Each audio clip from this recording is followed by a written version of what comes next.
Hey everybody, welcome to the channel. Today we're going to be diving into a quick 1v1 on Black Forest.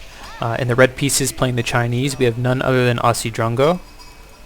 And his opponent, playing in the blue pieces, we have Pig playing the English. Aussie Drungo being one of the top YouTube casters, and Pig being one of the ex-StarCraft players in the community. As you can see, this map on Black Forest is filled with a lot of forestry in the green, coupled with small choke points.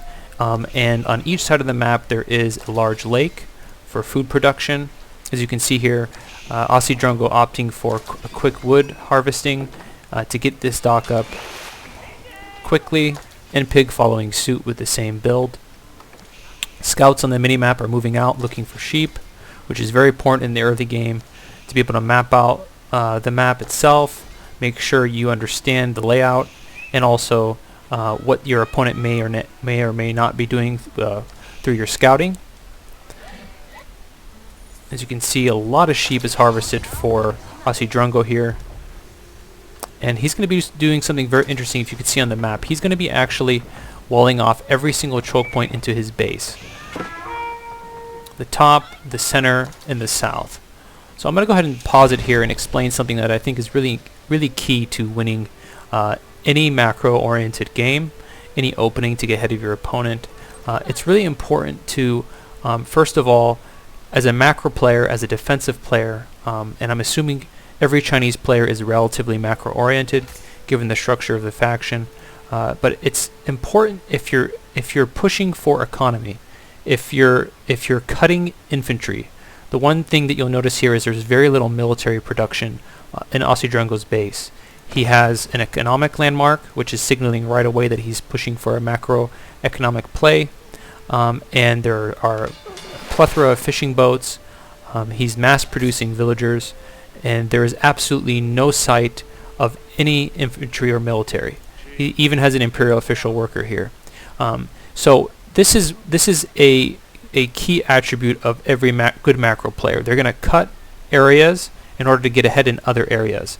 If you're able to get ahead in macro, in economy, in the early game, you'll be able to produce a higher military infrastructure and army value later in the game because you've invested in the early economy from the very beginning, versus building a lot of units early, military units that is, and then missing out on opportunity costs because you weren't able to build the infrastructure. But the one downside to this style of play is that you're vulnerable to early attacks. So what Aussie Drungo has done here is he's made sure to allocate early to wood, not only for this dock, but his scout has notified him that there are only a few choke points into his base based on the layout of this map, and he's covering those bases. So if his opponent was to rush him early, he has these walls that can signal to him that he needs to now start investing in military and defend.